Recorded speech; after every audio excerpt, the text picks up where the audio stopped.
Hello friends, welcome to the video tutorial number 5, LCD testing. Open the code from the PRATHAM folder.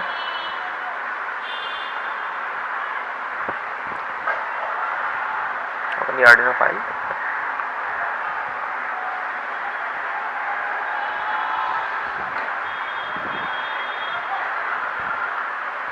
So this is the code. All the connections are given.